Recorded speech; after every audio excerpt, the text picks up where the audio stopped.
stock po. Yan po hindi pa natin alam kung anong luto. Pwede rin po sa pamerito.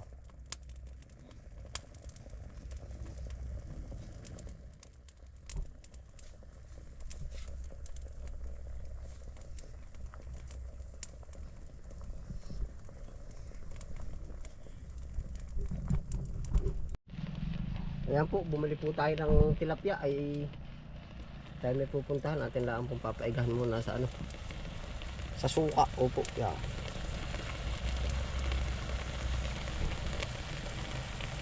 Matagal-tagal po ang laban pagkagayan ha.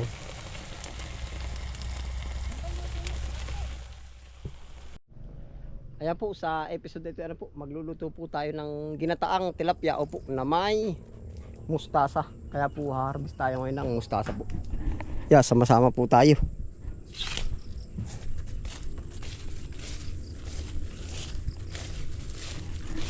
Ngayon po ay medyo kumbaga sinisingit natin ito sa ating episode po at gawa ng kung sa tanim at tanim po naman parang paulit-ulit lang ay di dadali po tayo ng ganitong episode po ba. Kung sa tanim at tanim po at sakaling update ko po kayo, yan na po ang ating mga taniman yan, puno po yan hanggang bandang kabila. Tapos po may mga panibago na ulit yung punla. Ayan, ngayon po haharvest tayo ng mustasa po. Yan. Sagad po ngayon sa presyo ang mustasa. 110, 120. Ang pechay ay sagad rin. Para pumapalo rin po ng 100. Pero medyo tamlay po naman. Medyo tamlay. Tapos kamukha po nito medyo mga naninilaw. Gwapo yan ang tama ng ulan. Kahit po ganyang kapangit, mas nabibinta pa rin. Yan, pipili lang ho tayo na ilan. Mustasa. Ari na po, ganari ang ating diretso bunot. Yan. Meron po tayong tilapyadong pinaigahan ay pwede yun. Yan. Yun po, nakasalang na po kaya may usok doon. Yun. Sabi nga doon sa palabas, may usok, may apoy. Yun po, yan. Ito. Tapos ngayon po kukuha tayo ng siling panigang.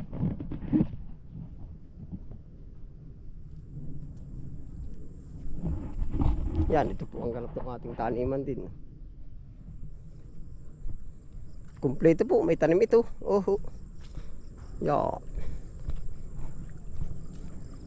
Saan na lang umabot tayo sa presyohan diyan.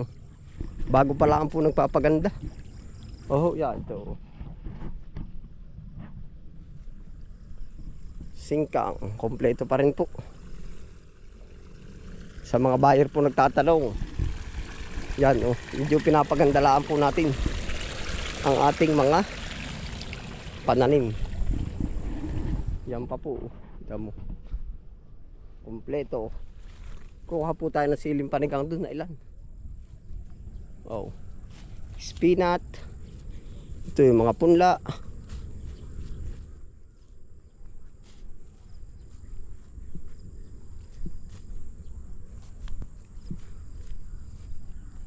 Sili panigang. Yan, pare po. Buhay pa rin po ito kahit bandang nasa gitnang ito. Bulok isa.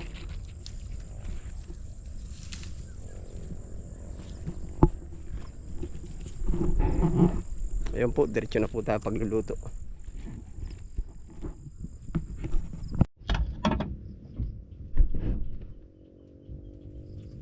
Nga na po ating mustasa.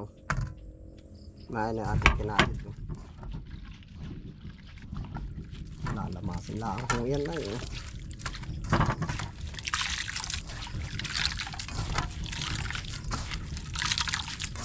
Wala na po liputok. Sabay na.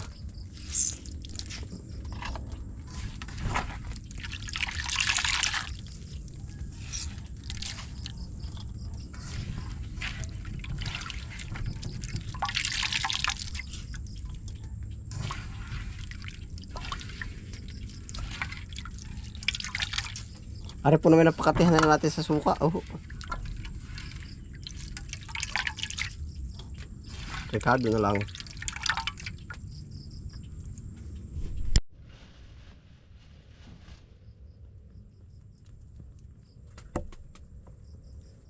Tira po ating tilapia. Oh.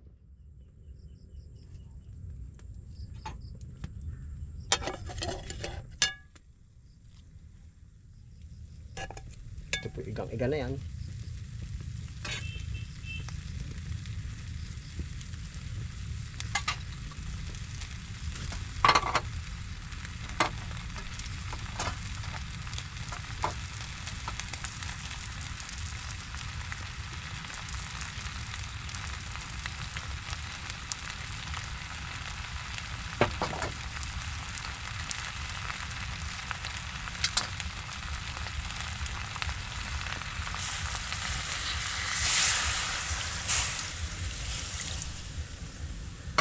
Diretso na po yan.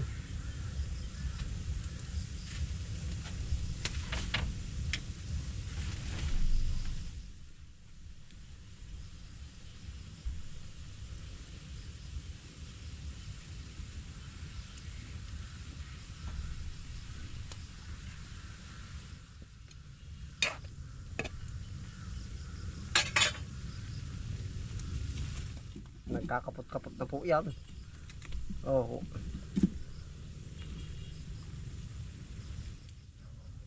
Ano po medyo tumikal lang kaunti yung gilid. Wala po, hindi po naman sunog. Kumbaga parang yung suka lang ba. Umiga. Oo.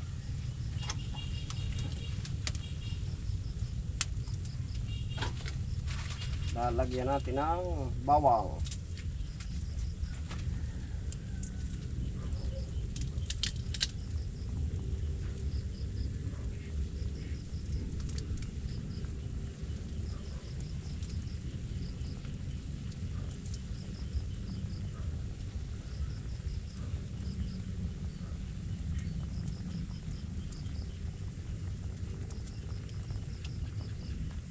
Bawang.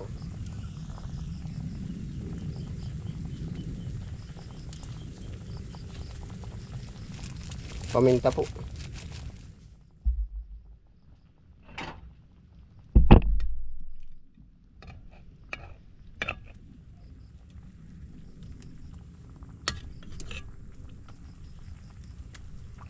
Tayo po hindi ka-perfectang magluto. Oo. Tayo po kanya-kanyang paraan po. Medyo papalaki-laki na natin apoy ba parang tamlay ngayon natin apoy.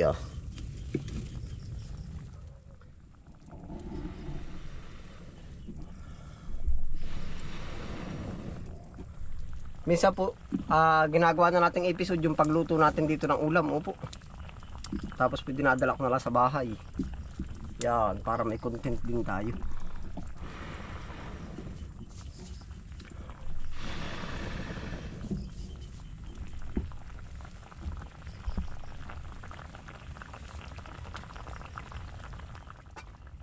Yan, nakakulo na po.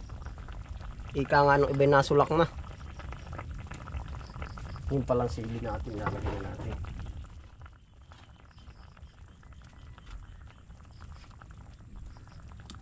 Lalagyan po natin sili. Tandaan po niyan. Purga.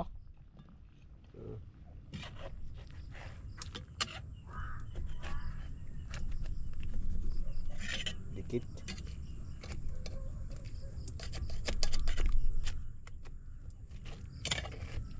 Yan.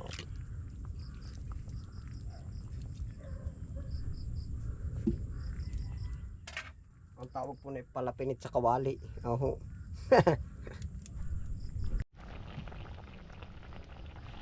Yan na po, nakasulak na ng todo. Ano ho ang ating mustasa. Oh,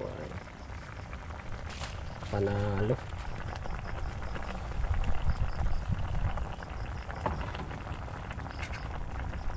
Panalo, wag lang ilalaban. Yan po yung malantala ang yari na. Yan, isa pong idea na naman pang ulam po na pwede ninyong lutuin. Medyo may pagkamahal nga lang po ngayon ang gulay. Siguro mga 2 piraso, 20 na. Or 3.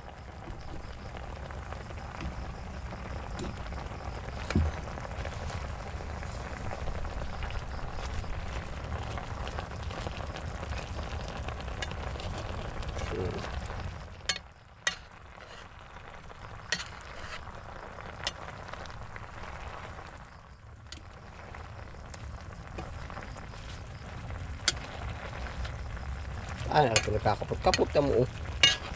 Halos yung sabaw natin ay maigao. Oh. Nanay.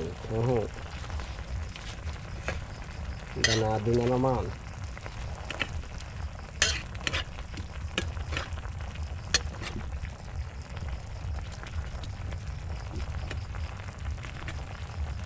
Oh, yan. Yan na po, nagkakakita na. Mga ilang minutes na po, ready to eat na po yan. Nakukapit na yung ano.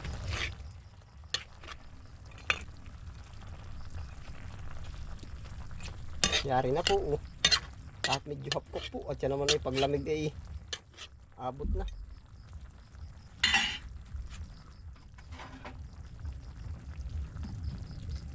Malasahan po natin.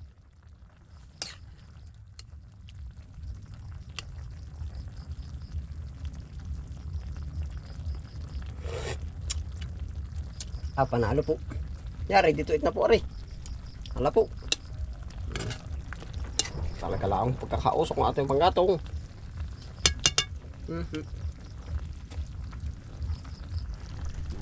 Yan na po ang ginataang tilapia.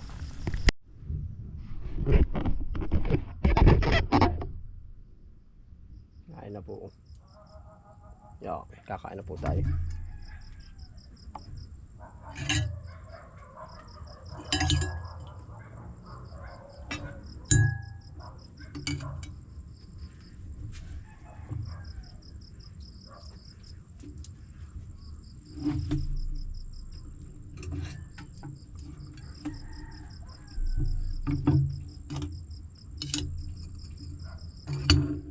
Ano sinarang. Yan, ito na po ang ating ginataang tilapia. Ang gawa po natin ngayon, kahit medyo hapon na tayo nagluluto, iniuwi na lang po natin sa bahay. Upo. Yan.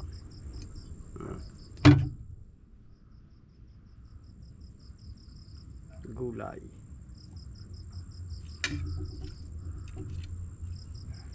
Sili.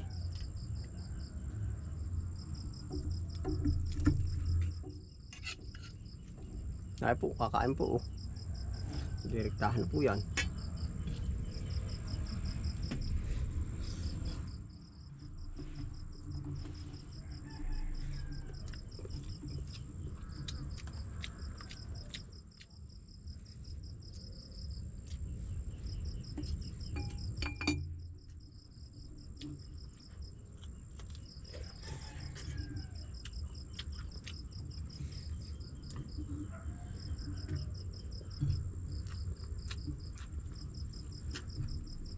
Kakain po.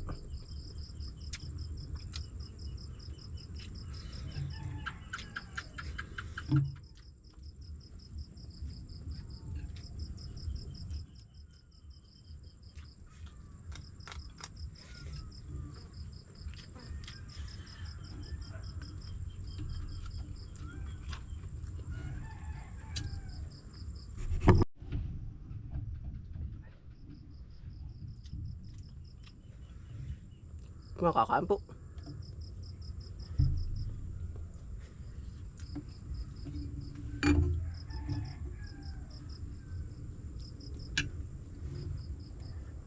Ari po naman sobra. Papakain po natin sa ating mga alaga.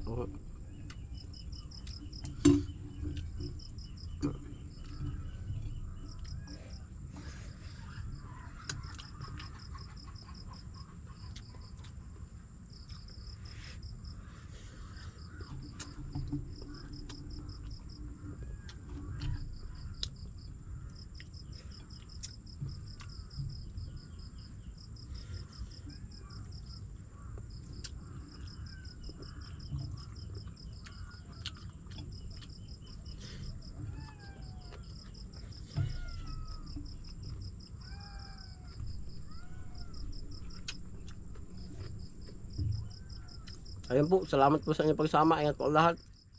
Happy lang po.